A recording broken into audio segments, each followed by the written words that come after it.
Hi, church. I heard a story this week that connected in well with the sermon. I wanted to tell you that. Also, I wanted to give you more information on our Adopt a Street for Prayer opportunity. So, last week during the sermon, I talked about the conversion of Lydia, and we heard how Paul received a vision to travel to a new region. So, Paul and his group do make that trip. They meet Lydia there, a woman who is actually from a place far closer to from where they left. But Lydia there hears about Jesus, and she and her whole family are baptized. The story ends with Lydia saying, come to my place and stay with me. And at first they're hesitant, but they finally cede to her insistence. The four things that came out of our sermon last week was the aspect of having a vision, go, a providential meeting, and finally, let's be friends. So here's the story that I heard. A woman was asked, tell me about the time someone most ministered to you. And as I tell the story that she told, you're going to see all four of those elements come into this story. Remember, I mentioned those four things as living out the adventurous life here on this earth, this life that God calls us to. And indeed, when we are willing to live out that adventurous life, we will touch lives in an amazing way. And here's the story of how one woman received a great service to her. So this lady is a young mother. She's in her early 30s. She has two young children, and her husband is away on a business trip. Then she receives this shocking phone call. Her husband has died at the hotel, and she needs to travel across the country to come identify him in the morgue and also claim his body.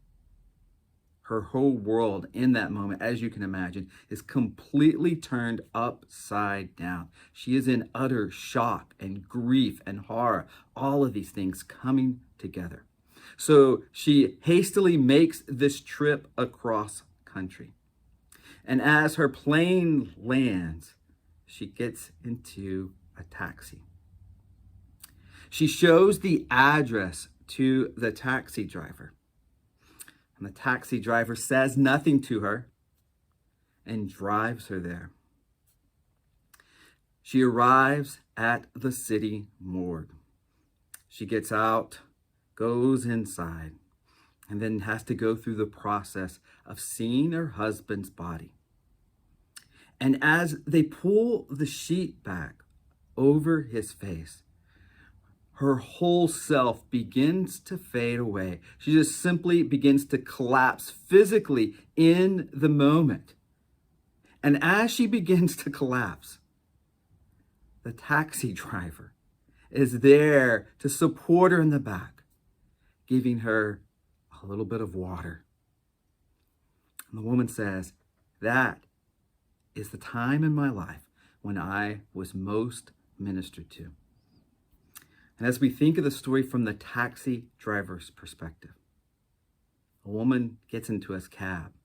Well, that's a providential meeting. He sees where she's going. And as he sees the woman go into the city morgue, he's got a vision, right? A vision that, hey, I need to go in and help. I need to go do something. I need to go be present in that moment. And certainly, right, he's violating all the social norms. You're not supposed to go help a stranger in that time. But he has a vision. And when he has that vision, he goes. He goes inside. It's not enough to say, I think I should. He does go. And there, when the woman needed someone the most, he's there with a supportful hand and a bottle of water. Let's be friends. Sometimes in life, it's just serving people in those ways that come up, those opportunities that we have. We talked about that is living the adventurous life for Jesus Christ. I mentioned an opportunity that we have, and that is our Adopt a Street for Prayer opportunity. And the way this works is that you're going to take a street, and we're going to take a street somewhere here in Melrose, kind of from block to block. We're talking like 10 houses kind of thing.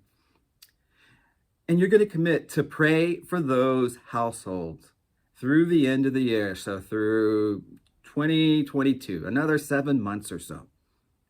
And what we're going to do is whatever streets that we adopt, I'm going to send those people a card from the church. And I'm going to let them know that someone in our congregation is praying for them. I'll also give them an opportunity to follow up if they have anything specific that they would like to pray for. It's a little odd, right? I get that.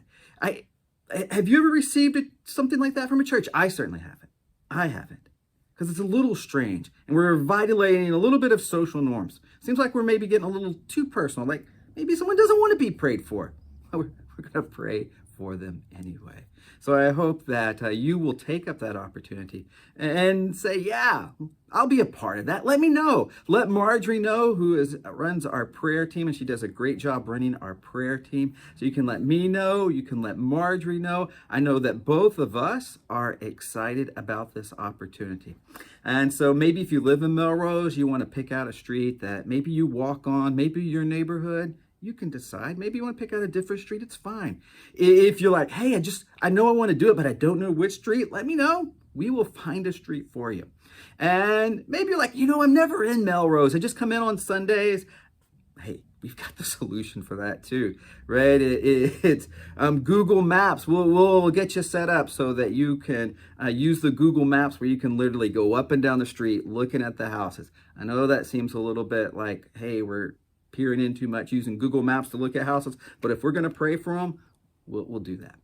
We will do that. So I do hope that as you hear about this opportunity to adopt a street for prayer, that you will say yes to that opportunity. We talked today about the adventurous life. It's out there. It's available. We're living it now.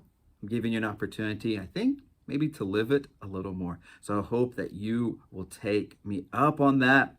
Once again, if you're interested, let me know, let Marjorie know. We're going to get you going in the right direction.